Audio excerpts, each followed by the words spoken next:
Disturbance तो नहीं है? सो परमेश्वर पिता को धन्यवाद देते हैं। मेरे प्रियो, कल के प्रचार का जो आरंभीकरण हमने किया था वो कहां से किया था? मत्ती 4:17। बदर ने बिल्कुल सही कहा, एक बार फिर से निकालें। मत्ती 4:17 ब्रदर पढ़ने में अगुवाई करेंगे। मत्ती 4:17। उस समय से यीशु ने प्रचार करना और यह कहना आरंभ किया, मन फिराओ क्योंकि स्वर्ग का राज्य निकट आया है। मेरे प्रियो, हमारे प्रचार का जो आरंभीकरण हुआ था वह मन फिराव से हुआ था। किससे हुआ था? मन फिराव। कई लोगों को यह लगता है कि हमने मन फिरा लिया। लगता है कि नहीं लगता है? हमने मन फिरा लिया। हमारा जो बपतिस्मा हुआ वो मन फिराव वाला बपतिस्मा था। किसका बपतिस्मा था? मन फिराव वाला बपतिस्मा था। कई लोग ऐसे समझते हैं कि उस समय जो हमने मन फिरा करके बपतिस्मा लिया तो उस समय के बाद से हमारा मन टोटली फिर चुका है। परंतु बाइबल में मन फिराव बहुत अलग विषय है। ठीक है? मन फिराव का जो एक्चुअली जो सार है, यदि मैं आपको बताऊं तो आप हमारे साथ एक वचन निकालें, रोमियो की पत्री निकालें। रोमियो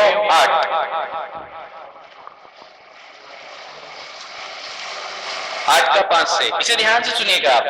क्योंकि शारीरिक व्यक्ति शरीर की बातों पर मन लगाते, परंतु आध्यात्मिक व्यक्ति आत्मा की बातों पर मन लगाते। ये रोमियो के लोगों को पौलुस ये शिक्षा दे रहा था।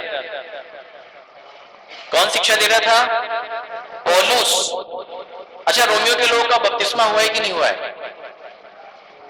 हो गया है, बिल्कुल हो गया है।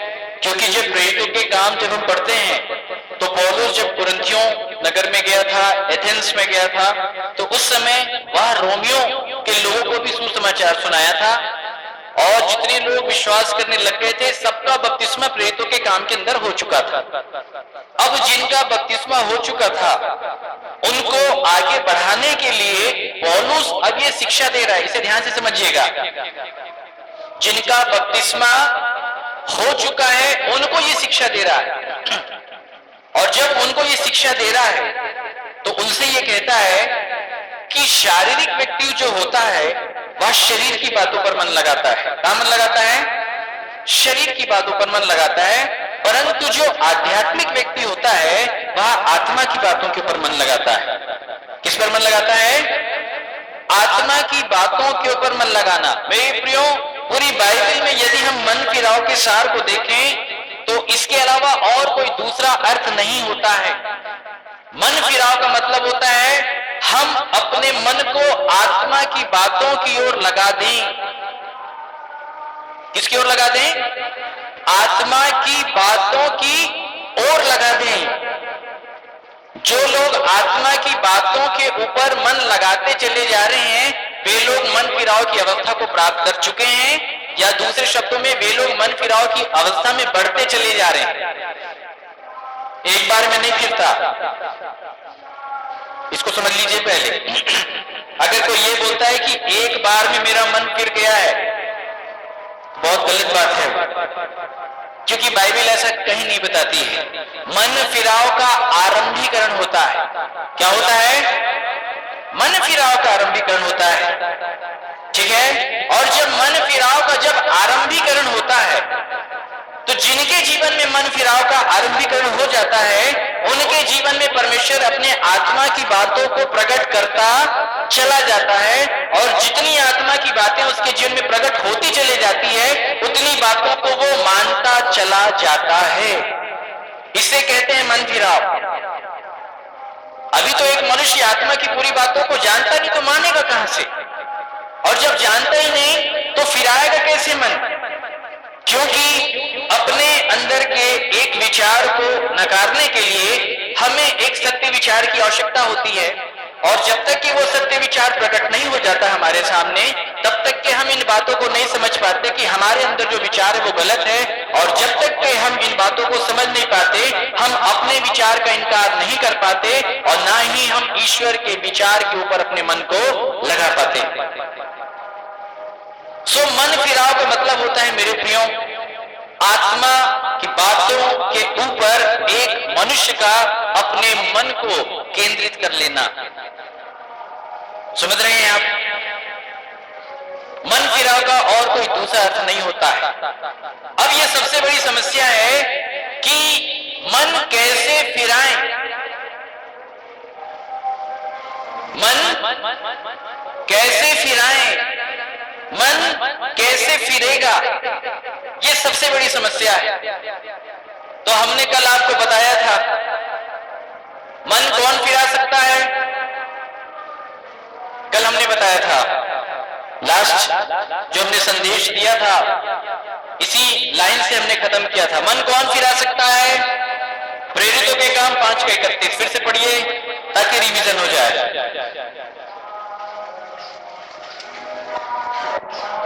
प्रेरितों के काम 5 का 31 से पढ़िएगा, 31 से। उसी को परमेश्वर ने प्रभु और उद्धारकर्ता ठहरा कर अपने दाहिने हाथ, हाँ आगे पढ़िए, दाहिने हाथ पर उच्च कर दिया, हाँ। कि वह इसराइलियों को मन फिराव की शक्ति और पापों की क्षमा प्रदान करे। हाँ, किसको? किसको? इस्राएलियों को। कल मैंने आपको बताया था कि वह इस्राएलियों को मन फिराव की शक्ति प्रदान करता है। क्या करता है? शक्ति प्रदान करता है, याद रखें। और इसलिए परमेश्वर के वचन में लिखा है कि तुम परमेश्वर की आत्मा से शक्ति को प्राप्त करो और उसकी शक्ति के प्रभाव में बलवंत बनते चले जाओ। एक मनुष्य के पास यह शक्ति नहीं है कि वह मन को फिरा पाए, इसे ध्यान से समझिएगा। एक मनुष्य के पास यह शक्ति जरूर है, यदि अपना पूरा एफर्ट वो लगा दे तो तन फिरा सकता है। क्या फिरा सकता है? तन फिरा सकता है, तन अर्थात शरीर। परंतु वह मन को नहीं फिरा पाएगा मेरे प्रियो, इसे याद रखें आप। हमारे पास एक भाई आए और उन्होंने अपने जीवन की बहुत अच्छी गवाही हमें बताई कि परमेश्वर ने हमारे जीवन में बहुत अद्भुत काम किया है और परमेश्वर ने हमें तमाम प्रकार के पापों से निकाल दिया। ध्यान से सुनिएगा। तो हमने उनसे पूछा, आप बताइए कि परमेश्वर ने कैसे पापों से आपको निकाल दिया? तो भाई ने बताया, पहले मैं बीड़ी पीता था, मैं सिगरेट पीता था, मैं तंबाकू खाता था, मैं गुटखा खाता था, मैं शराब पीता था, मैं व्यभिचार करता था, मैं लड़ाई झगड़ा करता था, मैं मारपीट करता था, मैं गाली गलौज करता था। ऐसे नाना प्रकार के पापों से परमेश्वर ने मुझे क्या कर दिया? निकाल दिया है। हमने उनकी गवाही को सुना और हमने ये कहा कि बहुत अच्छा परिवर्तन आपके जीवन में हुआ है। कैसा परिवर्तन है ये बहुत अच्छा परिवर्तन है। परंतु हमने उनके सामने एक दूसरा प्रश्न रखा उन्हें समझाने के लिए। परिवर्तन बहुत अच्छा है, इसमें कोई शक की बात नहीं है, तो भी हमें वचन के अनुसार उद्धार को समझने की आवश्यकता है कि उद्धार किसे कहते हैं। हमने उनसे पूछा, इस पृथ्वी के ऊपर ऐसे बहुत सारे लोग हैं, ध्यान से समझिएगा, ऐसे बहुत सारे सज्जन व्यक्ति हैं जो मसीही नहीं है, जो मसीह को जानते नहीं है। ऐसे बहुत सारे व्यक्तियों को आपने भी देखा होगा, मैंने भी देखा है कि वो ना गाली बकते हैं, ना लड़ाई झगड़ा करते हैं, ना नशा पत्ती करते हैं, ना बीड़ी सिगरेट पीते हैं, ना गुटखा खाते हैं, ना तंबाकू खाते हैं, ना शराब पीते हैं, ना मारपीट करते हैं। आपने भी देखा होगा, आपने भी ऐसे कुछ लोगों को कहीं ना कहीं देखा होगा। तो हमने बोला उनको, उसको क्या छोड़ने की आवश्यकता है? ध्यान से समझिएगा, उसको क्या छोड़ने की आवश्यकता है? क्योंकि वो तो ये करता ही नहीं है। आप समझ रहे मेरी बात? वो तो ये करता ही नहीं है। अगर हम बात केवल उद्धार को हम यहीं तक सीमित रखते हैं कि उद्धार का मतलब यही होता है और किसी चीज को यदि हम उद्धार की संज्ञा प्रदान कर दें तो ऐसे बहुत सारे मनुष्य हमारे सामने खड़े होकर के ये प्रश्न चिन्ह लगा देते हैं हमारी गवाही के ऊपर में कि आपने तो अभी इन सारी चीजों को छोड़ा, मैं तो बचपन से नहीं करता हूं, मैं तो बचपन से नहीं करता हूं। तो वो ये बोल सकता है मेरा ईश्वर तो तेरे ईश्वर से ज्यादा सर्वश्रेष्ठ है, क्योंकि तू तो अभी अभी छोड़ा है, मैं तो बचपन से नहीं करता हूं। आप समझ रहे हैं मेरी बात को? इसलिए उद्धार को समझने की आवश्यकता है। शास्त्री फरीसियों को क्या छोड़ने की आवश्यकता थी बताइए? क्या गलत काम करते थे? क्या नशापत्ती का जीवन था? उनका जीवन तो पूरे डिसिप्लिन से भरा हुआ था। कल मैंने आपको फरीसी के जीवन के बारे में भी थोड़ा सा उसका अंश बताया था। कैसे प्रतिदिन मंदिर जाता है, कैसे धन्यवाद देता है, कैसे प्रार्थना करता है, ना अन्यायी है, ना व्यभिचारी है, ना कुकर्मी है, सप्ताह में 2 बार उपवास करता है, अपने सारी कमाई का 10वां अंश भी। अब ऐसे व्यक्ति को क्या जरूरत है मन फिराओ? आप समझ रहे हैं मेरे प्रियो? ये विषय बहुत अलग है। ये कर्म की बातें हैं मेरे प्रियो। इसकी बातें हैं, मैं सिगरेट पीता था, मैं सिगरेट पीना छोड़ दिया, ये पावर है मेरे पास, इसको समझिएगा। ये पावर हमारे पास है। मैं अपने पुराने ऐसे जीवन से निकला हूं तो मुझे मालूम है जिस चीज को मैंने बाहर से ग्रहण किया है, मेरे पास इतना पावर है कि यदि मैं ठान लूं, क्या कर लूं? ठान लूं तो मैं उसको छोड़ सकता हूं। परंतु वो कर्म परिवर्तन होगा। क्या परिवर्तन होगा? मन परिवर्तन नहीं है वो। समझ रहे हैं आप? इसलिए यदि आप यिर्मयाह पढ़ेंगे तो वहां पे क्या लिखा है? मन सब वस्तुओं से अधिक। धोखा कौन देता है हमको? कौन धोखा देता है? हमारा, बोलिए हमारे साथ, कौन धोखा देता है?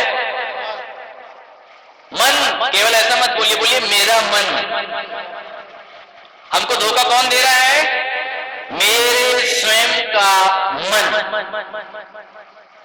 कैसे मान ले मेरा मन मेरे को धोखा दे रहा है? मेरा मन मुझे धोखा कैसे दे रहा है? परमेश्वर का वचन कुछ बताता है मेरे प्रियो। उत्पत्ति के अध्याय में चलते हैं।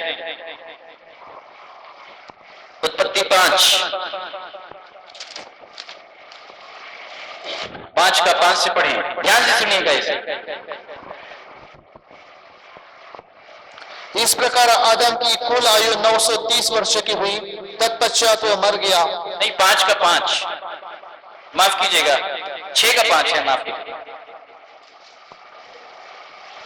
यहोवा ने देखा कि मनुष्य की बुराई पृथ्वी पर बढ़ गई है और उनके मन के विचार में जो कुछ उत्पन्न होता है वह निरंतर बुरा ही होता है।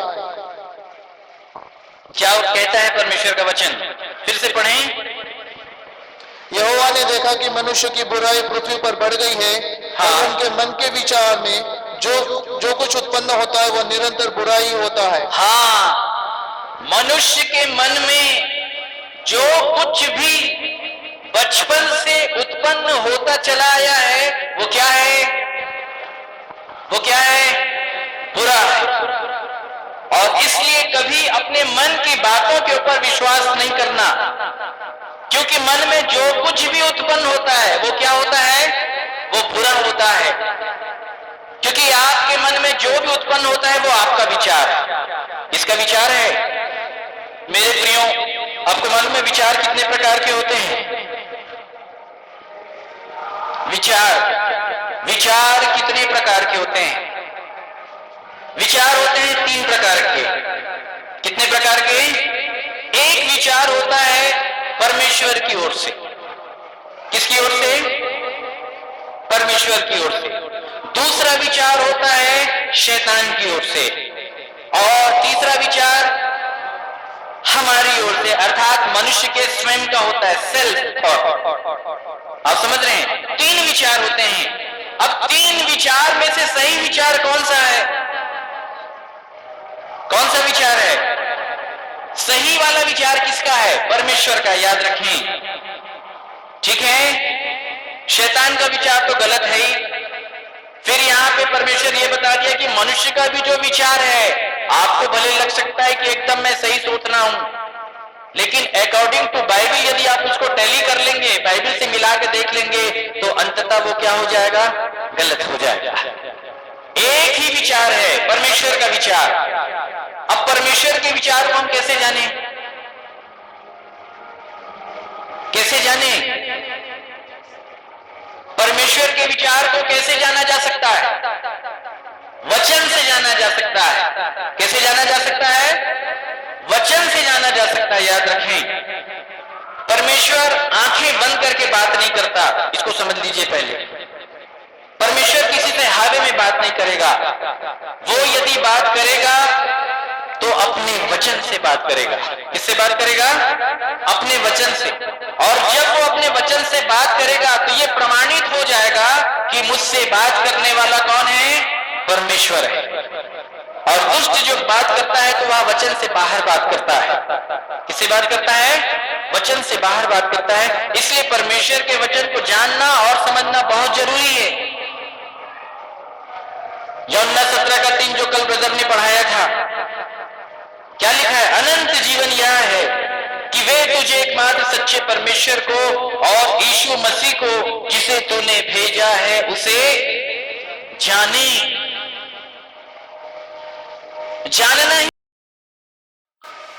जानना ही क्या है? यदि उसको जान लिया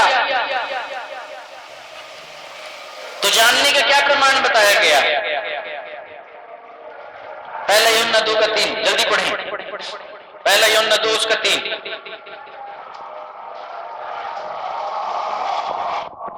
सुनिएगा। यदि हम उसकी आज्ञा को मानेंगे तो इससे हम जान लेंगे कि हम उसे जान गए हैं। जानने का मतलब क्या होता है? इसकी आज्ञा का पालन। आज्ञाओं को मानना। और आगे, जो कोई यह कहता है हाँ मैं उसे जान गया हूँ, मैं उसे जान गया हूं, और उसकी आज्ञा को नहीं मानता, और उसकी आज्ञाओं को नहीं मानता, वह झूठा है, वह झूठा है। ये बाइबल बता रही है। और उसमें सत्य नहीं, और उसके अंदर सत्य का वास नहीं है। बाबा इसका थोड़ा इको कम कर देना। जो कोई ये कहता है कि मैं उसे जान गया हूं और उसकी आज्ञाओं को मानता नहीं है, बस वो क्या है? वो झूठा है और उसमें सत्य नहीं है। इसे समझ लीजिए अच्छे से। फिर वो व्यक्ति ये नहीं बोल सकता मैं पवित्र आत्मा से भरा हुआ हूं। ध्यान से समझिएगा। जानने का मतलब होता है उसकी आज्ञाओं को मानना, क्योंकि बाइबल बताती है जो कोई आज्ञा को मानेगा वह अनंत जीवन में प्रवेश करेगा। तो यूहन्ना 17:3 में जो जानना शब्द आया है उसके साथ आज्ञाओं का मानना भी जुड़ा हुआ है। वो एक जगह लिखा नहीं है। वो एक जगह लिखा नहीं, एक जगह लिखा होता तो हर कोई समझ लेता बाइबल को।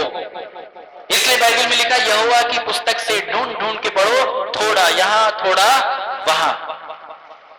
जब एक व्यक्ति परमेश्वर को अपना जीवन सौंप देता है ना, तो पवित्र आत्मा परमेश्वर की सारी बातों को जो थोड़ा यहां थोड़ा यहां थोड़ा यहां लिखा है सबको निकाल के एक प्लेटफॉर्म पे लाके रख देता है। तब समझ में आती है बात कि परमेश्वर कहता क्या है।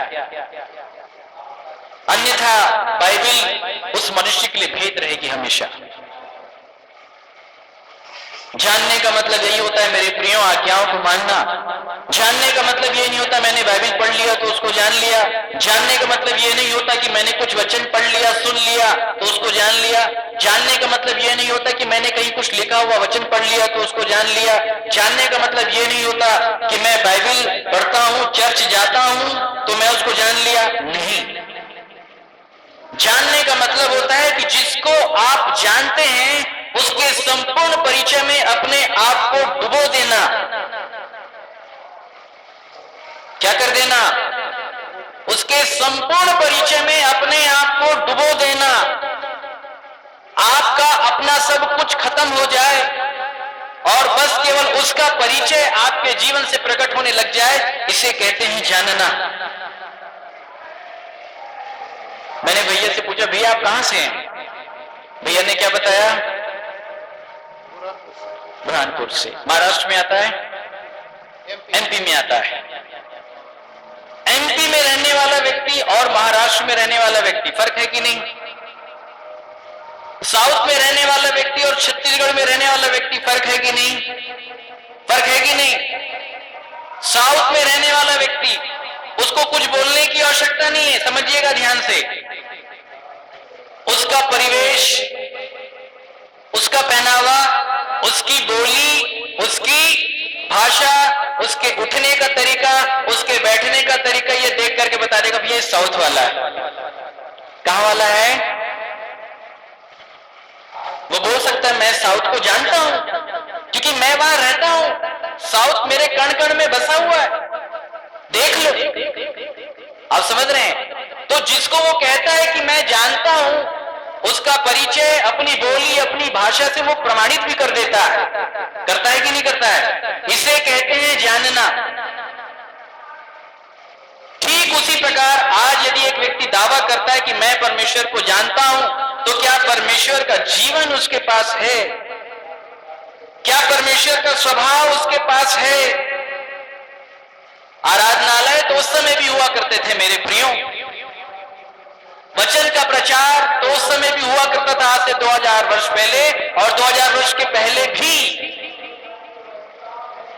लोग तो उस समय भी आराधनालय में आया करते थे। उस समय भी सब कुछ ऐसा ही चल रहा था। तो अंतर क्या था? अंतर क्या था? प्रभु यीशु मसीह की शिक्षा और फरीसी की शिक्षा में अंतर क्या था? जल्दी बताइए। प्रभु यीशु अधिकार के साथ बातचीत करते। हाँ, अधिकार के साथ बातचीत करते थे, बिल्कुल सही। शिक्षा में क्या अंतर था? शिक्षा जो बताते थे वो खुद करते। प्रभु यीशु मसीह, ध्यान से सुनिएगा, और फरीसी की शिक्षा में आपको सुन के आश्चर्य होगा, अंतर कुछ नहीं था। पहले पूरा सुन लीजिएगा।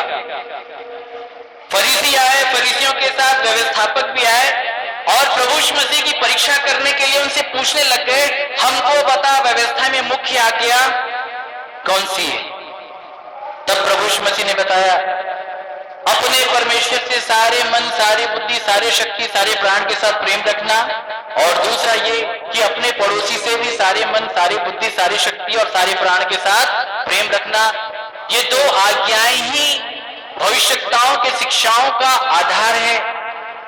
उसके बाद तुरंत व्यवस्थापक ने कहा, गुरु तूने ठीक कहा, आई एग्री विथ यू, गुरु तूने ठीक कहा। फिर व्यवस्थापक यहां पे एक लाइन और ऐड कर देता है कि अपने परमेश्वर से और अपने पड़ोसी से सारे मन, सारी बुद्धि, सारी शक्ति, सारे प्राण के साथ प्रेम रखना सारे होम बलि और सारे बलिदानों से बढ़कर है। तब प्रभु यीशु मसीह ने कहा, तूने सच कहा। विचार कैसे हैं दोनों के? एक हैं, ध्यान से समझिएगा। विचार क्या है? अंतर क्या है? फिर विरोध कहां से चालू हुआ? शिक्षा तो एक है। जहां तक यदि आज हम बात करें हिंदुस्तान के अंदर, पूरे वर्ल्ड के अंदर भी इतने प्रकार के ईसाई समाज के भीतर, क्रिश्चियन लोगों के बीच में इतने प्रकार के मिशन और डिनोमिनेशन है, आप भी जानते हैं, हजारों की संख्या में है। सबका सार क्या है? सार एक्चुअली क्या है सबका? एक है कि नहीं? कोई सेवक भाई या कोई मिशन या कोई डिनोमिनेशन ये नहीं बोलता कि प्रेम नहीं करना चाहिए। कोई बोलता है? कोई बोलता है क्या? नहीं बोलता है मेरे प्रियो। सारे लोगों का ये कहना है प्रेम करना चाहिए परमेश्वर से सारे मन, बुद्धि, शक्ति, प्राण के साथ, और अपने पड़ोसी से भी सारे मन, बुद्धि, शक्ति, प्राण के साथ प्रेम करना चाहिए। परंतु आज तक किसी को बात समझ में नहीं आई कि प्रेम है क्या चीज। ये बात किसी को समझ में आई? मालूम सबको है मेरे प्रियो। यदि इसी बात को आज मैं पुलपिट ठोक ठोक के आपके सामने बोलूंगा कि आपको प्रेम करना चाहिए, परमेश्वर से करना चाहिए, अपने पड़ोसी से भी आपको प्रेम करना चाहिए, तो आप अपने पड़ोसी को देख के अवश्य बोलेंगे कि भैया एकदम सही बोल रहे हैं। क्या बोल रहे हैं? भैया एकदम सही बोल रहे हैं कि हमको प्रेम आपको मालूम है आप ऐसी बात क्यों कर रहे हैं? थोड़ा गौर कीजिएगा। आप कह रहे हैं भैया एकदम सही कह रहे हैं, क्योंकि भैया कोई नई बात थोड़ी कर रहे हैं। भैया तो वो बात कर रहे हैं जिसको मैं पहले से जानता हूं। समझिएगा, बस फर्क इतना है कि कोई रायपुर से आया है, फर्क इतना है कि कोई रायपुर से आया है, फर्क इतना है कि कोई स्टेज पे आ गया है, फर्क इतना है कि पुलपिट पे कोई खड़ा है। इसका दबाव आपके ऊपर है, याद रखिएगा। शिक्षा क्या है? मैं बात तो वही रिपीट कर रहा हूं जिसको आप पहले से जानते हैं कि प्रेम करना चाहिए। कौन सा ऐसा समाज है जहां पे यह संदेश नहीं कि प्रेम नहीं करना चाहिए? एक समाज का नाम बता दीजिए। किसी धर्मशास्त्र में यह नहीं लिखा है कि प्रेम नहीं करना चाहिए। प्रेम बिल्कुल करना चाहिए, परंतु आज हर धर्म के लोगों के पास, किसी धर्म के लोगों के पास आज तक यह बात नहीं पहुंचाई गई है कि प्रेम है क्या चीज और प्रेम कैसे किया जा सकता है, प्रेम करने की ताकत क्या है, प्रेम करने की ताकत का जन्म हमारे अंदर कैसे होगा। ये बातें आज तक किसी को नहीं मालूम। मैं केवल वही बात को आपके सामने रिपीट करता चला जा रहा हूं जो आप पहले से जानते हैं। आपको ये बोलना पड़ेगा, अरे पास्टर साहब थोड़ा आगे बढ़िए, क्योंकि इन बातों को तो हम भी जानते हैं कि प्रेम करना चाहिए। ये बताइए कि मैं प्रेम क्यों नहीं कर पा रहा हूं? आप समझ रहे हैं? कारण को जानने का प्रयास कीजिए। शास्त्रियों और फरीसियों के पास ये शिक्षा तो जरूर थी कि प्रेम करना चाहिए। शिक्षाओं का सार भी था कि प्रेम ही बाइबल में, परमेश्वर के वचन में ये सबसे बड़ा विषय है, परंतु उनको ये बात पता नहीं चली कि प्रेम होगा कैसे। प्रेम होगा कैसे, ये बात उनको आज तक समझ में नहीं आई। और इसी रीति और विधि को प्रभु यीशु मसीह ने समझाया था। आप समझ रहे हैं मेरे प्रियो? जैसे तीमुथियुस की किताब निकालने जल्दी से,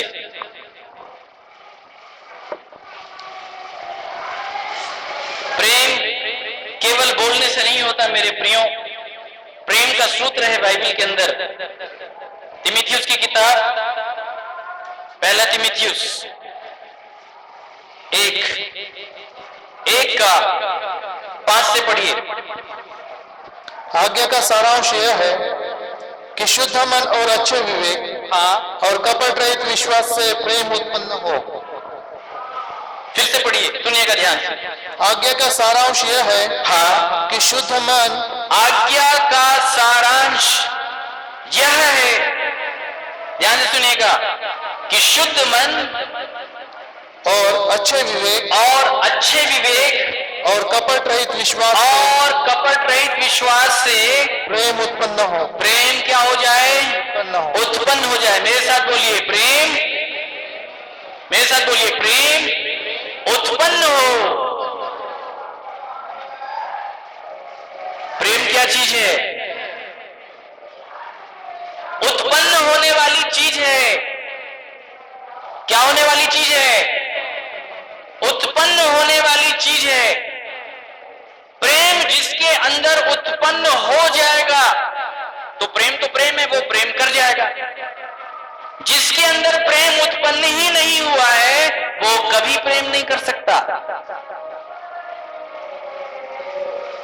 जिसके अंदर प्रेम उत्पन्न हुआ ही नहीं है, वो कभी भी प्रेम नहीं कर सकता।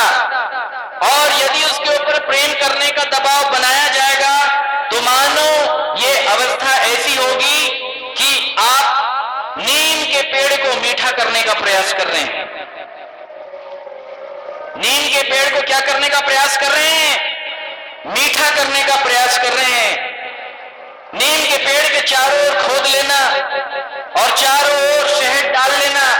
जितना टन शहद डालना चाहो, जितना लीटर शहद डालना चाहो डाल लेना, जितना किलो शक्कर डालना चाहो डाल लेना, जितना काजू बादाम किशमिश डालना चाहो डाल लेना, और फिर उसके 1 महीने के बाद नीम की पत्ती को खा के देख लेना, मीठा नहीं हो सकता। आप समझ रहे हैं मेरे प्रियो? नीम के पेड़ में कभी आम का फल नहीं लगेगा। अगर लग जाएगा तो ये प्रकृति के नियम का उल्लंघन हो जाएगा, और परमेश्वर ने ऐसा नियम बनाया ही नहीं है, और इसलिए परमेश्वर अपने नियम के बाहर जाकर के काम कभी नहीं कर सकता। जो लोग नीम के पेड़ को खोद के मीठा करने का प्रयास कर रहे हैं, परमेश्वर कभी उसको मीठा नहीं कर सकता। यदि कर दे तो प्रकृति का उल्लंघन करने वाला स्वयं परमेश्वर ठहरेगा, क्योंकि उसका ही ये नियम बनाया हुआ है। आप समझ रहे हैं मेरे प्रियो? सांप को कितना भी दूध पिला लो, क्या कर लो? सांप को कितना भी दूध पिला लो, दूध में बॉर्नवीटा डाल के पिला लेना उसको, तो भी क्या करेगा वो? तो भी क्या करेगा? वो डसेगा ही। सांप तो सांप है, सांप डस के सांप नहीं बना है, इसको समझिएगा। वो सांप है इसलिए डसता है। आप पाप करके पापी हो गए ऐसा नहीं, आप पापी हैं इसलिए आप पाप करते हैं। आदम की अवस्था बहुत अलग थी।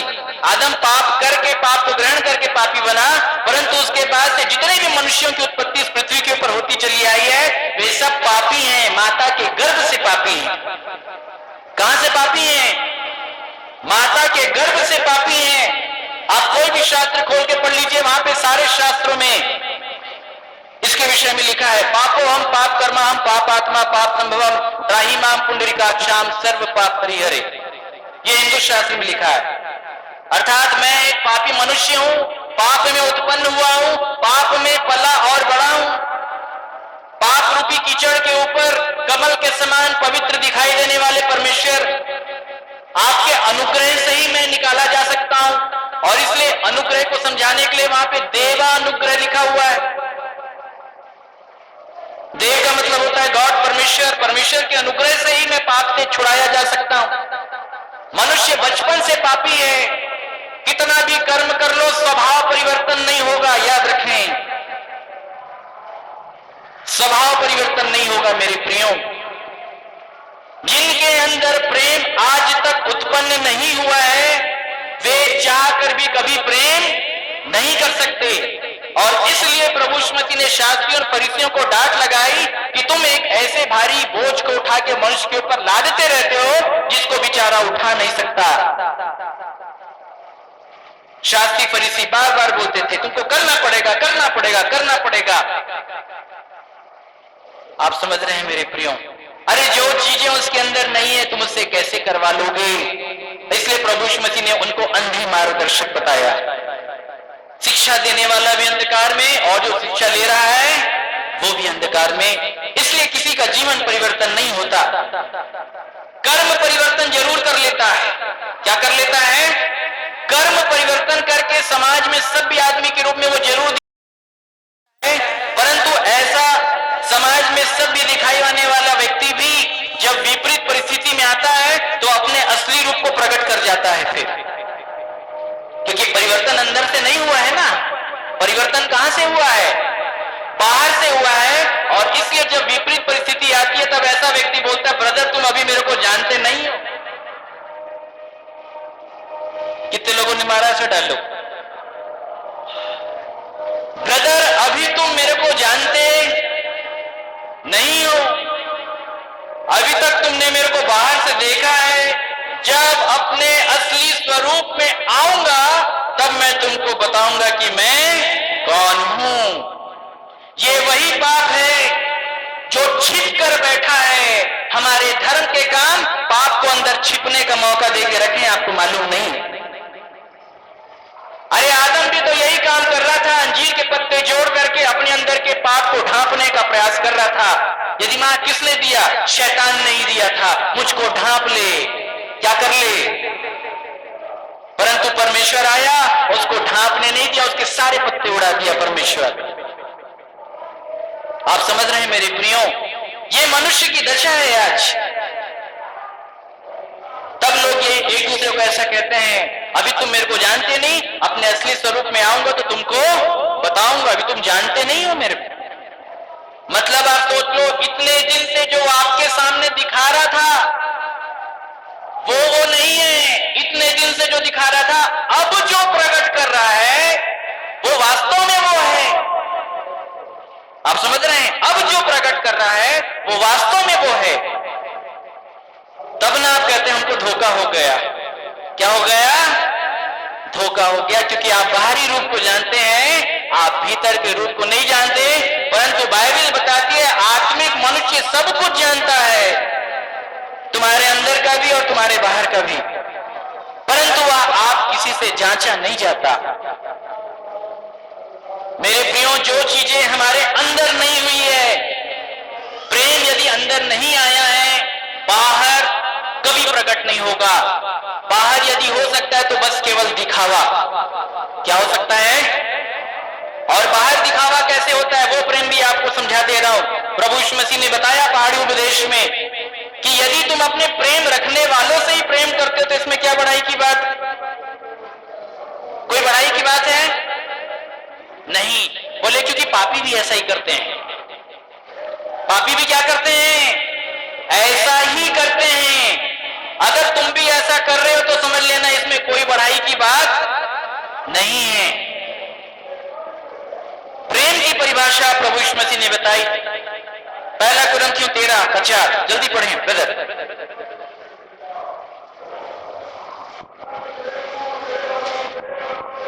आप लोग इसे ध्यान से सुनिएगा। प्रेम धीरजवंत है। देखिए प्रेम की क्या परिभाषा है।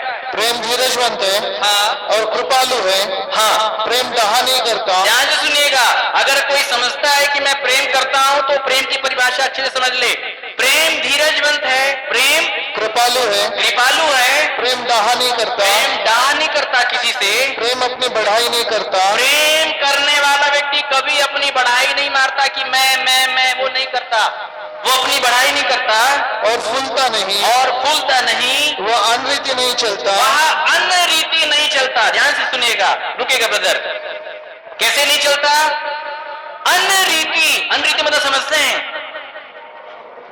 एक्चुअली प्रेम कौन है? परमेश्वर। ये परमेश्वर का पूरा कैरेक्टर है, ठीक है। परमेश्वर कृपालु है, परमेश्वर दयालु है, परमेश्वर डाह नहीं करता, अपनी बढ़ाई आप नहीं मारता, और परमेश्वर अनरीति नहीं चलता। क्या नहीं चलता? अनरीति नहीं चलता। अनरीति मतलब समझ रहे हैं? अनरीति मतलब दूसरे की रीति। आपकी रीति के अनुसार परमेश्वर कभी नहीं चलेगा, इसको याद रखिएगा। आप अपनी रीति के अनुसार यदि सोचेंगे हम काम कर रहे हैं, तो आपकी रीति के आधार पर परमेश्वर कभी काम नहीं करेगा। इसलिए प्रभु यीशु मसीह ने चेलों को समझाया, चौकस रहो कि तुम किस रीति से सुनते हो। रीति शब्द यहां परमेश्वर के लिए आया है, और इसलिए यहां पे लिखा है कि प्रेम अर्थात परमेश्वर अनरीति, वो कभी आपकी रीति के अनुसार नहीं चलेगा। आप सोचेंगे प्रभु मेरे तरीके से काम कर लो, नहीं, तरीका तो मेरा ही चलेगा। समझ रहे हैं आप? वह अनरीति नहीं चलता। आगे, वह अपनी भलाई नहीं चाहता। वह अपनी भलाई नहीं चाहता। झुंझलाता नहीं। वह झुंझलाता नहीं। बुरा नहीं मानता। बुरा नहीं मानता। कुकर्म से आनंदित नहीं होता। कुकर्म से आनंदित नहीं होता, परंतु सत्य से आनंदित होता है। सत्य से आनंदित होता है। वह सब बातें सह लेता ये है। प्रेम का प्रमाण है। वो सब बातें क्या कर लेता है? सह लेता है। सह लेता है। क्या कर लेता है? सह लेता है। और आगे, सब बातों की प्रतीति करता है। सब बातों में विश्वास करता है। सब बातों की आशा रखता है। आशा रखता है। सब बातों में धीरज धरता सब है। बातों में धीरज धरता है। प्रेम कभी टलता नहीं। बस ये प्रेम की परिभाषा है। मेरे प्रियो, ये परिभाषा हमारे जीवन में तब तक पूरी नहीं हो सकती जब तक प्रेम हमारे अंदर पैदा ना हो जाए। पैदा कैसे होगा?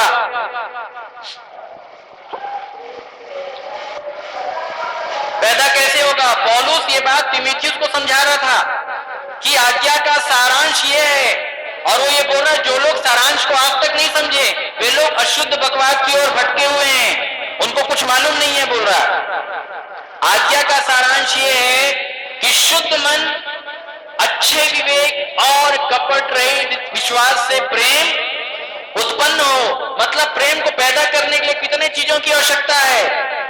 3 चीजों की आवश्यकता है। शुद्ध मन।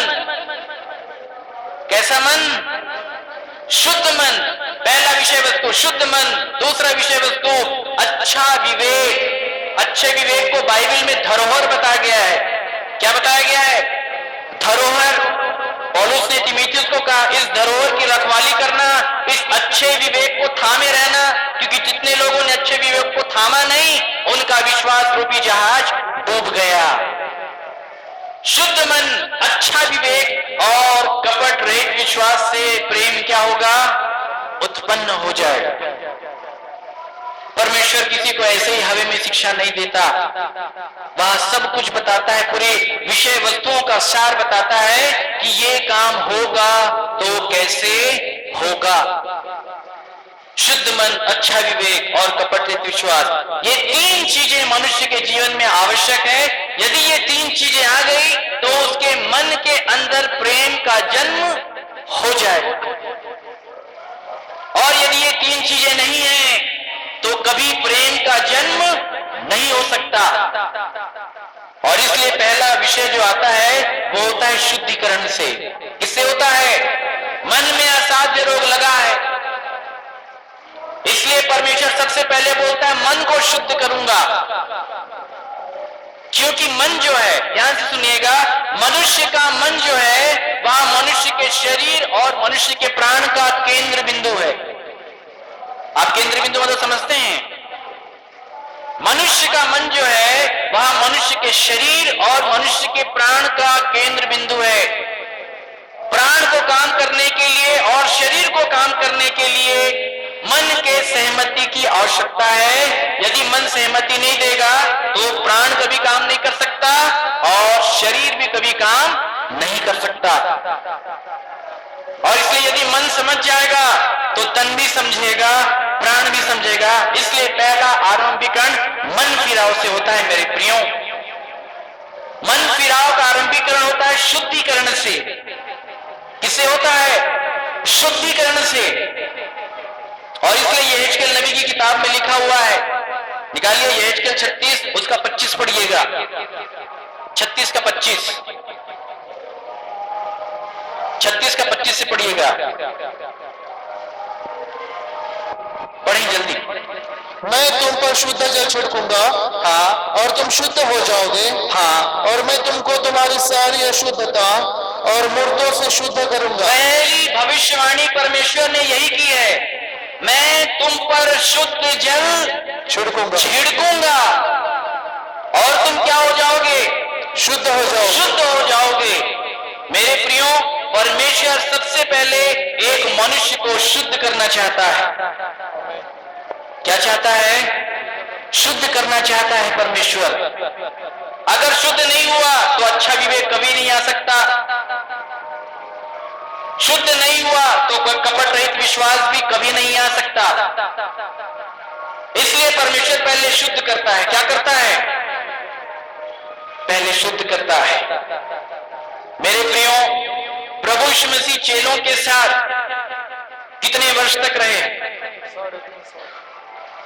कितने वर्ष तक रहे?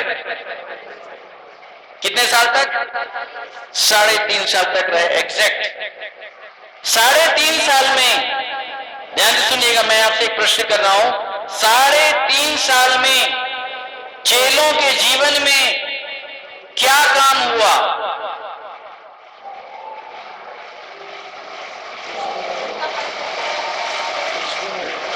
ध्यान से सुनिएगा, 3.5 साल में, मैं कुछ समय के पश्चात संदेश समाप्त करूंगा, विवरण तो बड़ा लंबा चौड़ा है, ये प्रश्न मैं आपके अंदर डाल के जाऊंगा, परंतु ठीक है, तब तो अगली बार बोलेंगे उत्तर के लिए।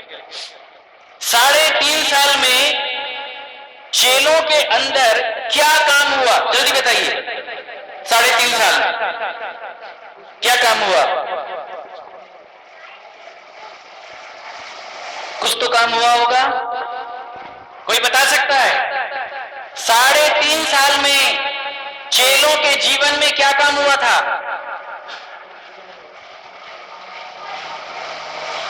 केवल एक काम हुआ। भाई बताएंगे। शुद्धिकरण।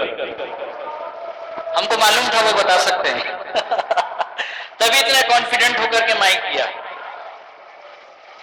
केवल शुद्धिकरण हुआ उनका। इसलिए जब 3.5 साल के आखिरी निचोड़ में जब हम आते हैं तो प्रभु यीशु मसीह क्रूसिफिकेशन के पहले चेलों को बुलाते हैं, अपने वस्त्र को बांधते हैं गमछा बना करके, और फिर उसके बाद प्रभु यीशु मसीह कहते हैं तुम सबके सब शुद्ध हो, परंतु एक नहीं है जिसका नाम आप सब जानते हैं, वो है यहूदा इस्करियोती। 3.5 साल में चेलों का बस केवल शुद्धिकरण हुआ।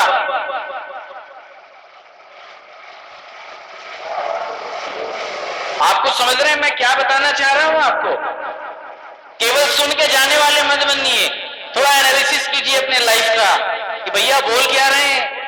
मैं नहीं बोल रहा हूं, बाइबल जो बोल रही है मैं उसको वैसे ही प्रस्तुत कर रहा हूं। लुभावनी बातें तो बहुत कुछ है, परंतु लुभावनी बात से किसी का उद्धार नहीं होगा। हम कान की खुजली मिटाते नहीं, कान में और खुजली डाल देते हैं हम, याद रखिए, तब तो और सुनना चाहेंगे। 3.5 साल में चेलों का बस केवल शुद्धिकरण हुआ था। और आगे की क्या बात प्रभु यीशु मसीह कहता है, ध्यान से सुनेगा। यूहन्ना 17 का 17, सत्य के द्वारा उन्हें पवित्र कर, तेरा वचन सत्य है। जिनका शुद्धिकरण हो गया उनके लिए प्रभु यीशु मसीह ने यह कहा, ध्यान से सुनिएगा, जिनका शुद्धिकरण हो गया उन्हीं के लिए बस प्रभु यीशु मसीह ने यह कहा है, सत्य के द्वारा उन्हें पवित्र कर। मतलब ये अभी तक पवित्र हुए नहीं है, अभी क्या हुए हैं? केवल शुद्ध हुए हैं। और इसलिए चाहे पुराने नियम की बात करें चाहे नए नियम की बात करें, बाइबल बार बार बोलती है तुम शुद्ध करके पवित्र बनो। क्या करके? शुद्ध करके पवित्र बनो। जिनका शुद्धिकरण नहीं हुआ उनका पवित्रीकरण कभी नहीं हो सकता। ध्यान से सुनिएगा, जिनका शुद्धिकरण नहीं हुआ उनका पवित्रीकरण नहीं हो सकता। जिनका पवित्रीकरण नहीं हुआ उनका सिद्धीकरण नहीं हो सकता, और जिनका सिद्धीकरण नहीं हुआ वो व्यक्ति कभी स्थिर नहीं हो सकता, और जो लोग स्थिर नहीं हुए वे लोग कभी बलवंत नहीं हो सकते। ये क्रम है बाइबल में, इसके बाहर मत जाना। अब इसके बाहर हवे में बात करें तो अपन बोलते हैं हालेलुया प्रेज द लॉर्ड, उद्धार हो गया। ये बेवकूफ बनाने वाली बातें हैं। हम अपने आप को स्वयं धोखा देंगे। पहले शुद्धता, फिर पवित्रता, फिर पवित्रता के बाद सिद्धता, फिर सिद्धता के बाद स्थिरता, फिर स्थिरता के बाद आया है बलवंत शब्द। आप समझ रहे हैं मेरे प्रियो, ये क्रम है बाइबल का, और इसी क्रम के आधार पे प्रभु यीशु मसीह काम कर रहा था। हम भी इसी क्रम को समझते हैं, इसी क्रम के आधार पे काम करते हैं, इसलिए इससे बाहर बात नहीं हो सकती मेरे प्रियो।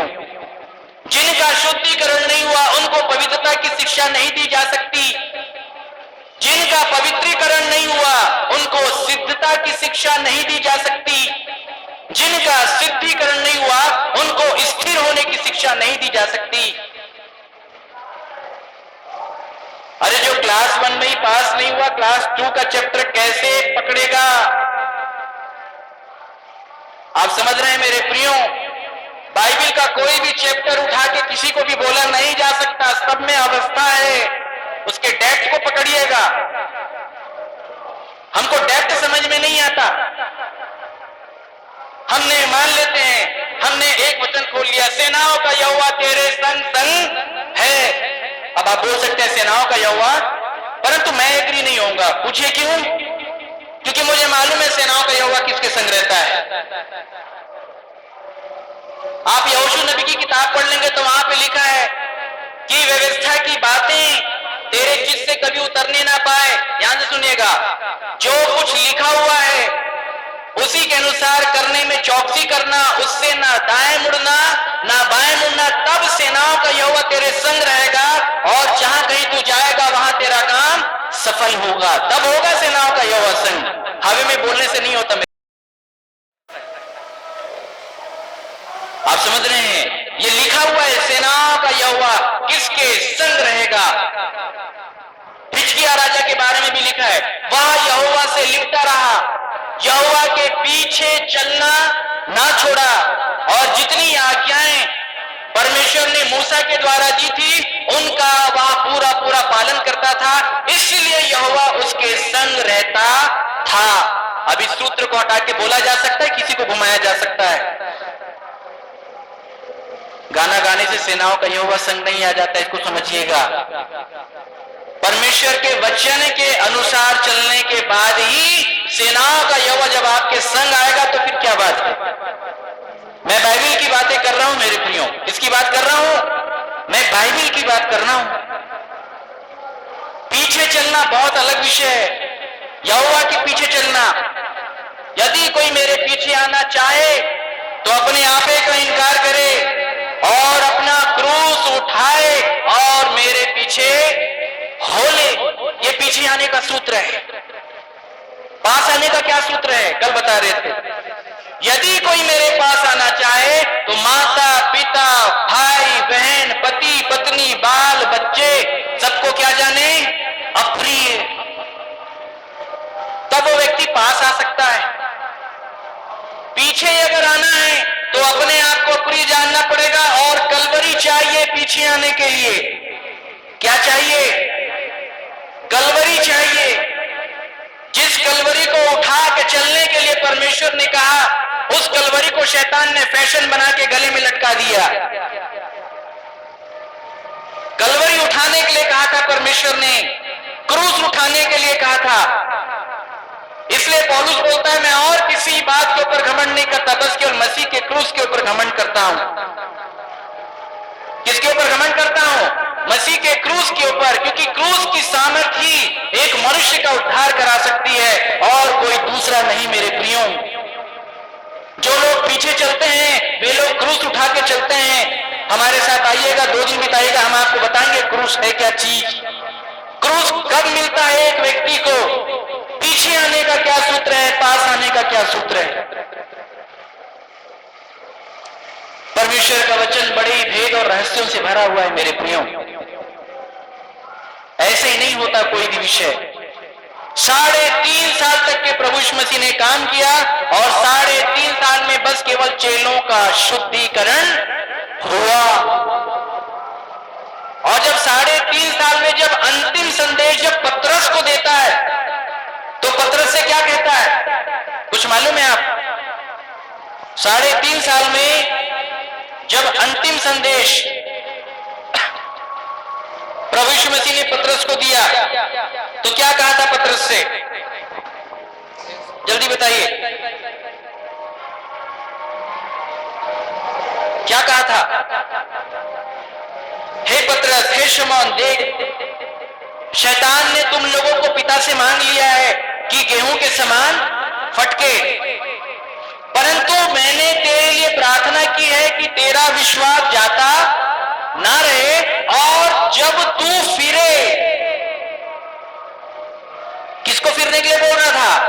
पतरस अभी तक फिरा ही नहीं है, बपतिस्मा हो गया है। समझिएगा ध्यान से, वो पतरस जो 3.5 साल तक के प्रभु यीशु मसीह के साथ है वो अभी तक फिरा नहीं है, ये प्रभु यीशु मसीह कह रहे हैं, पढ़ लीजिएगा। और जब तू फिरे तो भाइयों को भी स्थिर करना। क्या करना? स्थिर करना लिखा है। अभी तक लीडर ही नहीं फिरा है तो बाकी लोग का क्या होगा? गुरु ही नहीं फिरा है तो चेलों का क्या होगा? आप समझ रहे हैं मेरे प्रियो? गुरु ही यदि नहीं फिरा है तो चेले कैसे फिरेंगे? प्रभु यीशु मसीह पतरस को स्पेशली लीडर मानते थे। क्या मानते थे? चेलों के ऊपर यदि कोई लीडर था प्रभु यीशु मसीह के बाद तो वो था पतरस। यहां आज का विश्वासी तो एक ही दिन में मन फिरा लेता है। अब आप समझ गए होंगे, यहां तो 10 दिन के विश्वासी का उद्धार हो जाता है। यहां परमेश्वर का पुत्र 3.5 साल लग गए चेलों का शुद्धिकरण करने के लिए। ये सोचने का विषय है। और जिनका नियम से काम हुआ वे लोग शुद्ध हुए, पवित्र हुए, वे लोग परमेश्वर के पीछे चले और ऐतिहासिक पुरुष बन गए। उनका नाम आज बाइबल में है। आपको बनना है ऐसा, बनना है ऐतिहासिक। नाम नोट होता है, क्या समझ रहे हैं? आज भी नाम नोट करता है जीवन की किताब में, सबको सुनाता है। जब स्वर्ग पहुंचाए जाएंगे, आपकी पूरी जीवनी परमेश्वर बताएगा ये बेटी कौन है, ये बेटा कौन है, ये कैसा था और क्या था। जो जा चुके उनके बारे में लिखा है, जो लोग बचे हुए हैं और जाएंगे उनके बारे में भी परमेश्वर बोलेगा सबके सामने, क्योंकि वो व्यक्ति परमेश्वर की महिमा किया। जो परमेश्वर की महिमा करता है परमेश्वर उसकी भी महिमा करता है, याद रखिए। मेरे प्रियो, शुद्धिकरण कितना बड़ा विषय है। ये तो हमारे पास समय नहीं है, हम ये सब विषय समझाने के लिए कम से कम 6 सेशन लेते हैं, 6 सेशन। यहां तो केवल 2 सेशन के लिए आए, क्या होगा। तो अभी आपके अंदर प्रश्न छोड़ के जा रहे हैं ताकि आप इन विषय वस्तुओं के ऊपर विचार करें। मेरे प्रियो, बिना शुद्धिकरण के कोई मन नहीं फिरा सकता, इसको याद रखें। कोई भी व्यक्ति मन नहीं फिरा सकता, और इसलिए आज हमें वास्तव में यह आवश्यकता है मेरे प्रियो। केवल एक अंतिम वचन बताऊंगा जिसके माध्यम से हम ये समझ सके कि आज वास्तव में हमारा मन कहां लगा हुआ है। तीतुस निकालिए, उसके बाद हम समाप्त करेंगे। तीतुस की किताब,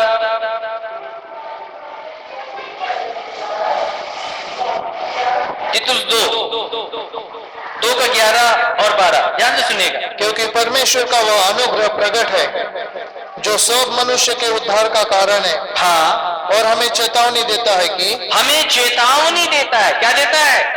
प्रेम के साथ बात नहीं कर रहा है। चेतावनी कैसे दिया जाता है, समझ गए आप? बड़ी कड़कता के साथ बोल रहा है। और हमें चेतावनी देता है कि हम अभक्ति और सांसारिक अभिलाषाओं से मन फेर कर, सांसारिक अभिलाषाओं से मन फेर कर इस युग में संयम और धर्म और भक्ति से जीवन बिताएं। संयम, धर्म और भक्ति से जीवन बिताने के लिए एक व्यक्ति को सांसारिक अभिलाषाओं से मन फेरना बहुत जरूरी है। क्या है आज सांसारिक अभिलाषाएं? पहला यूहन्ना 2 का 15, जल्दी पढ़ें। पहला यूहन्ना 2 का 15।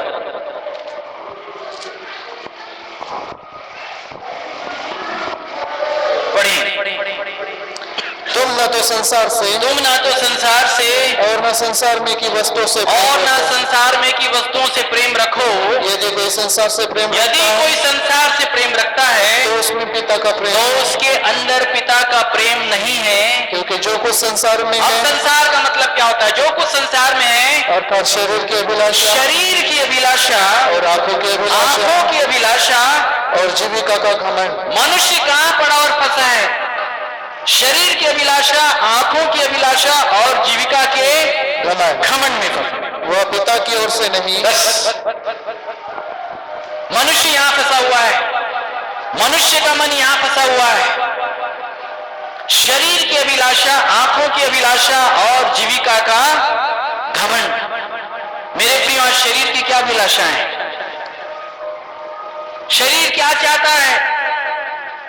तब तो हमें समझ में आएगा कि हमारा मन कितना फिरा है या नहीं फिरा है। शरीर क्या चाहता है आज? शरीर की क्या अभिलाषाएं हैं? शरीर क्या काम करना चाहता है? गलातियों 5:19, जल्दी से पढ़ें। गलातियों 5:19।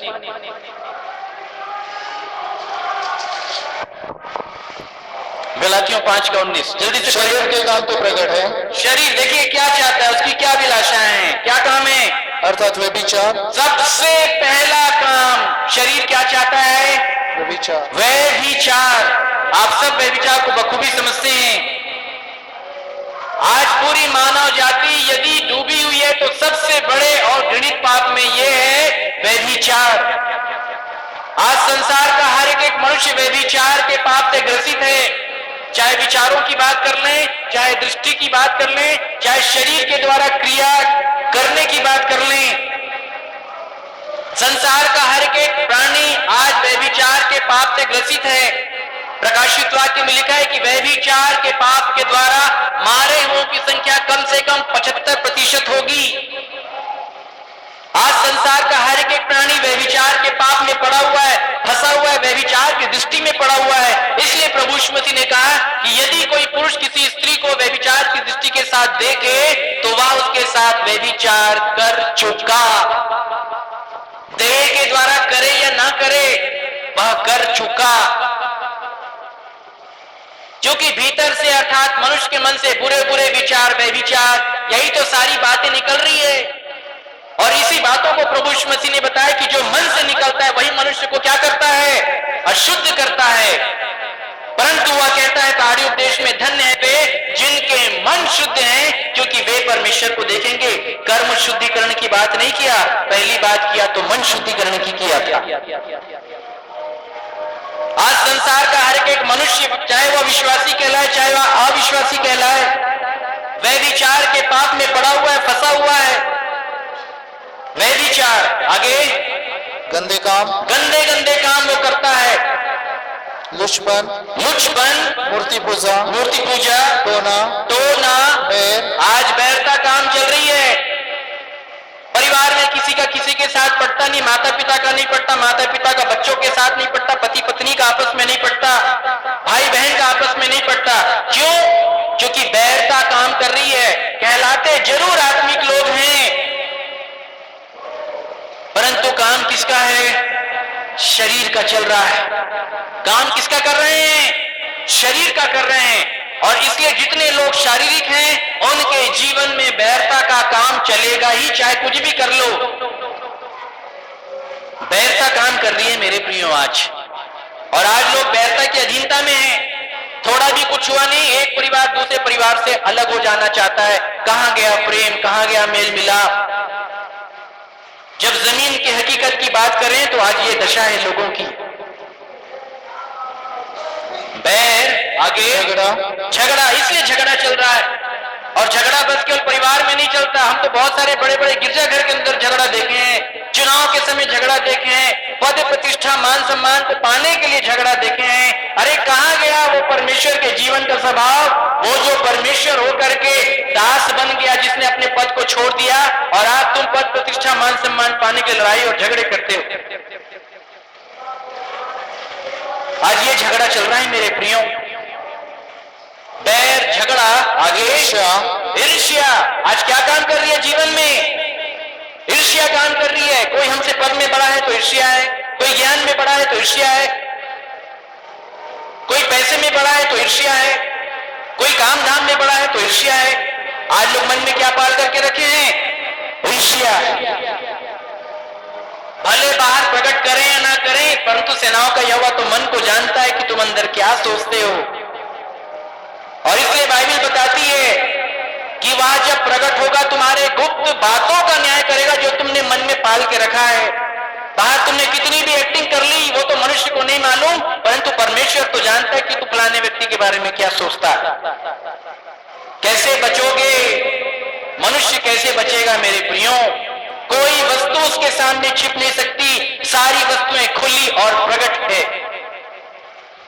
वह तुम्हारे विचारों को दूर से ही जानता है। वो तू क्या बोलने वाला है वो पहले बता देगा, उसके बाद ये बोलेगा।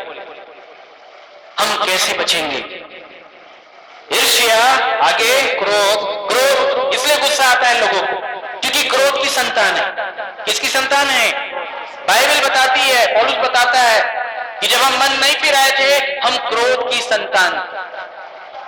क्रोध, आगे विरोध, फूट, विधर्म, दाह, मतवालापन, लीला क्रीड़ा, एंजॉय, सेलिब्रेशन। आज लोगों को यही चाहिए। क्या चाहिए? Enjoy, celebration. क्योंकि जीवन में कुछ मजा नहीं है, कोई आनंद और शांति नाम की चीज। इसलिए हम संसार में घूमते रहते हैं एंजॉय, सेलिब्रेशन के लिए। किसके लिए? क्योंकि आत्मिक शांति आनंद तो हमारे पास है नहीं। और इसलिए जिसके पास आत्मिक आनंद शांति नहीं है, वह संसार के भौतिक वस्तु में आनंद और शांति को तलाशते रहते हैं। इसे कहते हैं लीला कीड़ा, मतलब एंजॉय और सेलिब्रेशन। और आगे, और इनके जैसे और काम है, इनके विषय में मैं तुमसे पहले से कह देता हूँ, जैसा पहले कह भी चुका हूँ, कि ऐसे ऐसे काम करने वाले परमेश्वर के राज्य के वारिस ना हों। ऐसे शारीरिक अभिलाषाओं में जीने वाले लोग परमेश्वर के राज्य के वारिस नहीं होंगे। चाहे उसका बपतिस्मा हो गया हो, चाहे उसका बपतिस्मा ना हुआ हो, उससे कुछ लेना देना नहीं। बपतिस्मा तो यहूदा संस्कृति का भी हुआ था, नाश हो गया, लेकिन और स्वयं प्रभु यीशु मसीह ने उसको बैप्टाइज किया था। वो जो बाइबल में लिखा है कि जो कोई विश्वास करे, बपतिस्मा ले, उसका उद्धार होगा, वो बात आज तक किसी के समझ में नहीं आ रही है कि वहां पे कौन से बपतिस्मे की चर्चा है, बपतिस्मे के मायने क्या है, किसी को मालूम नहीं है। इसलिए हमको लगता है पानी में डुबकी लगा लिया तो हमारा उद्धार हो गया। अगर ऐसा सोचते हो तो ये प्रश्न मैं आपके अंदर डालता हूं कि फिर यहूदा संस्कृति का उद्धार क्यों नहीं हुआ? हम ऐसा सोचते हैं, बाइबल ऐसा नहीं बताती मेरे प्रियो। ऐसे ऐसे काम करने वाले परमेश्वर के राज के वारिस बिल्कुल नहीं होंगे, याद रखें आप, बिल्कुल नहीं होंगे। ये शरीर की अभिलाषा है। किसकी अभिलाषा है? ये शरीर की अभिलाषा है। मन कहां से फिराना है? इन अभिलाषाओं से। इसको मन फिराव नहीं बोलते मेरे प्रियो कि आज मैंने यीशु को उद्धारकर्ता ग्रहण कर लिया, ये एक अलग विषय है। मैंने यीशु को उद्धारकर्ता करके ग्रहण तो कर लिया, परंतु मैंने अपने शरीर मन नहीं फिराया ना। इसलिए यीशु कहेगा, जो मुझसे हे प्रभु कहता है, उनमें से हर एक को ईश्वर के राज में प्रवेश नहीं करेगा, परंतु वही प्रवेश करेगा जो स्वर्गीय पिता की इच्छा पर चलेगा। और इच्छा यह है कि तुम संसार और शरीर और आंखों की अभिलाषा और जीविका के घमंड के पाप से मन फिराओ। इसे मन फिराव कहते हैं। मन फिराव का एक छोटा सा अंश मैं आपके सामने प्रस्तुत कर रहा हूं। यदि आज भी इन बातों में फंसे हुए हैं तो अपने आप को भ्रमित मत कीजिएगा। मान लीजिएगा कि प्रभु आज मेरी दशा ऐसी है। वो इफिसियों 2 का 8 अपने ऊपर लागू हम नहीं कर सकते कि विश्वास के द्वारा अनुग्रह से तुम्हारा उद्धार हो गया। वो किसके लिए बोल रहा था पौलुस? वो पत्री पौलुस इफिसियों के लोगों के लिए लिखा था। किसके लिए लिखा था? और इफिसियों के लोग कैसे थे? इफिसियों 2 के 1 में लिखा है कि उसने तुम्हें भी जिलाया। इफिसियों के लोग जिलाए हुए लोग थे, और जब जिलाए नहीं गए थे तो पौलुस कहता है कि तुम उस आत्मा के अनुसार चलते थे जो अब भी आज्ञा ना मानने वालों में काम करता है। परंतु परमेश्वर ने तुमको ऐसी मरी हुई दशा से, पाप और अधर्म से छुड़ा करके तुमको जिला लिया। तो जो लोग जिला दिए गए थे उनको ये वचन लिखा कि विश्वास के द्वारा अनुग्रह से तुम्हारा उद्धार हुआ है। हम बस केवल 1 लाइन पढ़ते हैं, पूरा चैप्टर नहीं पढ़ते। अरे 2.5 घंटे की पिक्चर होती है, 10 मिनट का देख के क्या समझ में आएगा बीच में?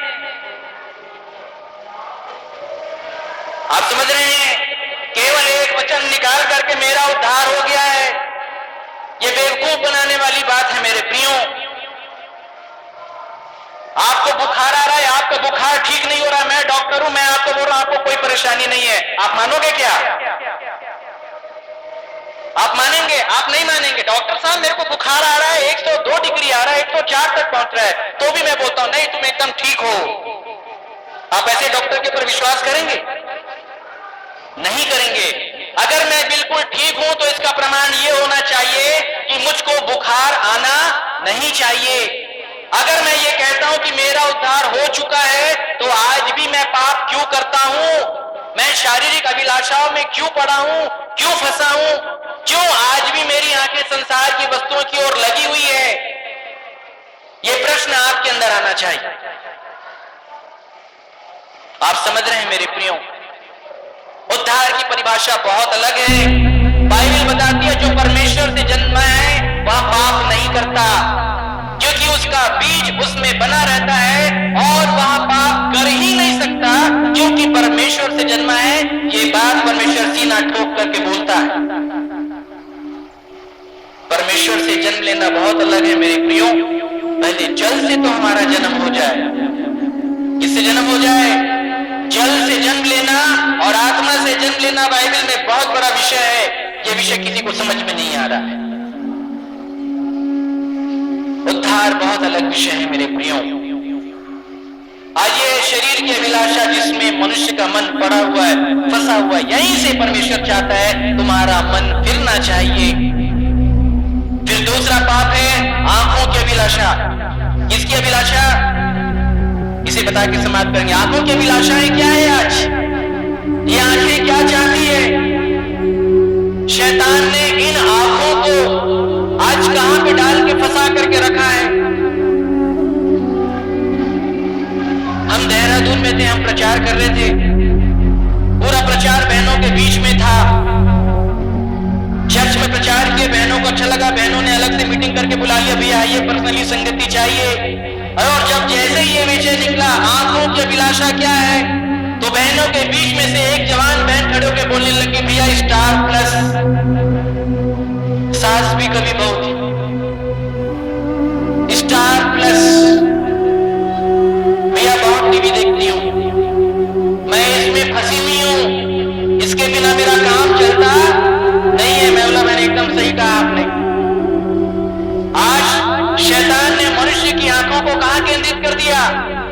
टीवी के ऊपर, पिक्चर के ऊपर, सिनेमा के ऊपर, ताकि तुम यहीं पे फंसे रहो। ये शैतान का चारा है, एक मनुष्य को अपने जाल में फंसा के रखने के लिए ये शैतान का चारा है। आप समझ रहे हैं मेरे प्रियो? आज मनुष्य यहीं पे पड़ा हुआ है, फंसा हुआ है। 9 से 12 संडे चर्च जरूर आता है, लोग चर्च से जल्दी छूटता है, 12 से 3 के शो में भी चला जाता है। ये सब दोहरे मापदंड का जीवन है, ये कॉम्प्रोमाइज का जीवन है, इससे किसी का उद्धार होने वाला नहीं है।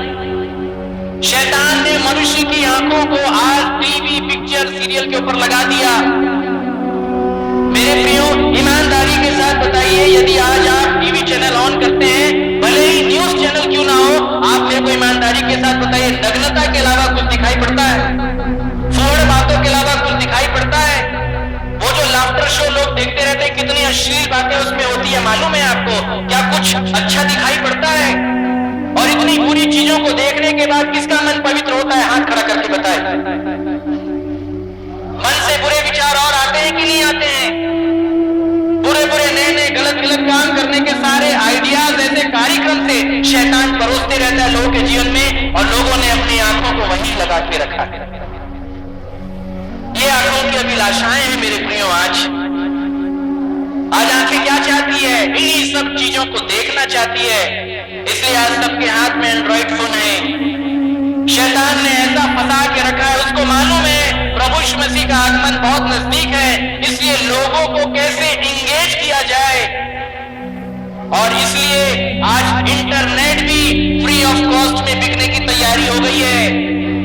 चाहे अमीर हो चाहे गरीब हो, उसको फंसा के रखा जाए इस पाप के अंदर। ये शैतान की पूरी योजना चल रही है और मनुष्य इसमें पड़ा हुआ है, फंसा हुआ है मेरे प्रियो। यही तो है आज आंखों की अभिलाषाएं। प्रभु यीशु मसीह ने बताया शरीर का दिया आंख है।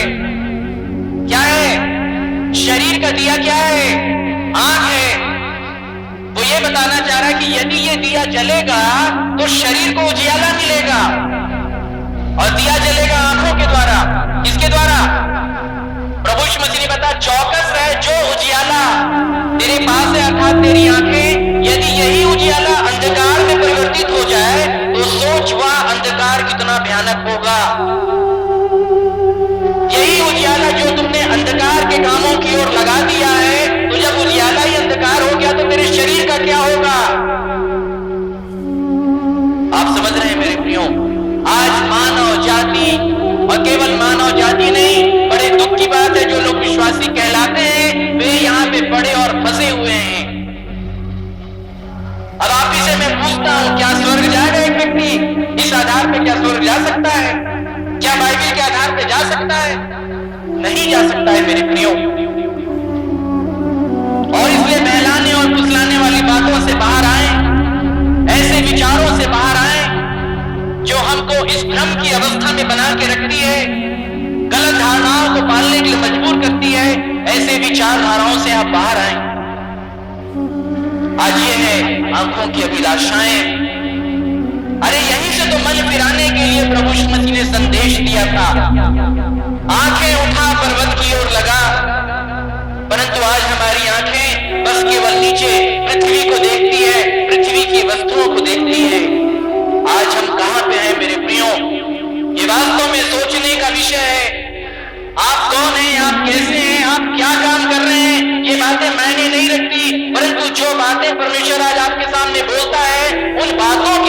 यदि आप नहीं है तो आपको स्वीकार करना होगा कि प्रभु मैं वो बड़ा पापी मनुष्य हूं।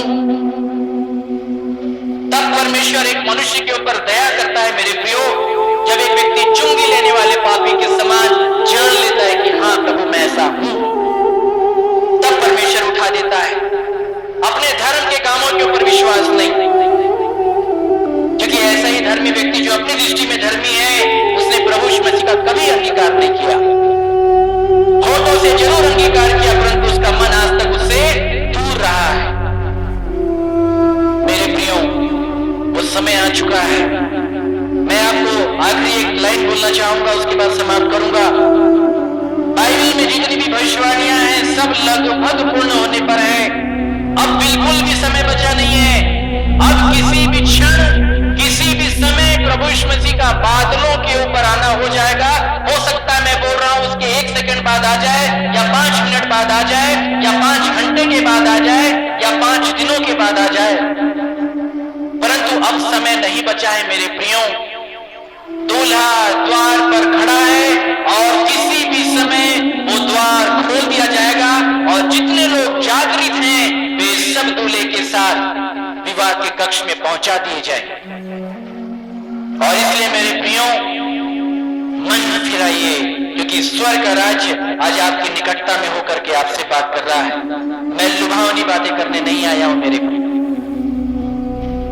मैं यीशु की भविष्यवाणी आपके लिए कर रहा हूं और यह भविष्यवाणी हर एक किसी के लिए है। इन बातों के ऊपर जब एक व्यक्ति मन लगा करके अंगीकार कर लेता है मेरे प्रियो, वास्तव में परमेश्वर उसके ऊपर दया करेगा। यदि वास्तव में आज हमको हमारे कोई पाप दिखाई देते हैं सो मेरे प्रियो उस पाप का अंगीकार करने की आवश्यकता है। यदि वास्तव में परमेश्वर के वचन के दर्पण में हमने अपने आप को ऐसा पाया है सो मेरे प्रियो अपनी आंखों को खोलें, उसे पुकारें, समर्पण करके अपना बता दें कि हाँ प्रभु मैं ऐसा ही मनुष्य हूं, प्रभु मुझ पापी के ऊपर दया करें। आइए समर्पण के भाग में जाएंगे मेरे प्रियो। आइए सब अपनी आंखों को बंद करें, सब अपनी आंखों को बंद करें मेरे प्रियो। प्रार्थना की मुद्रा में रहें।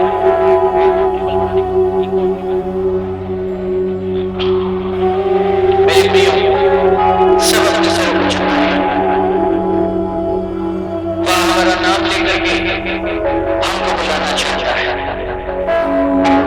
और यदि परमेश्वर के वचन के दर्पण में हमने अपनी दशा को देखा है, उन दशाओं को आज मानने की आवश्यकता है मेरे प्रियो।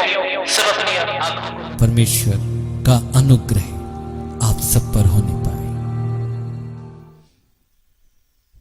मेरे प्रियो हमारे साथ जुड़ने के लिए हमारे YouTube चैनल को सब्सक्राइब करें और हमारे Facebook के पेज के ऊपर जाकर के भी आप उसे लाइक करें, ताकि परमेश्वर के वचन का संदेश लगातार आपको मिलता रहे। आपने संदेश के द्वारा कैसा अनुभव प्राप्त किया? आप अपने अनुभव को हमारे WhatsApp मोबाइल नंबर के ऊपर भी आप रख सकते हैं। सो आप हमारे YouTube चैनल के ऊपर और पेज के ऊपर जाकर के लाइक और सब्सक्राइब करना ना भूलें, ताकि लगातार हमारे संदेश और सारा अपडेट आपको उसके माध्यम से मिलता रहे।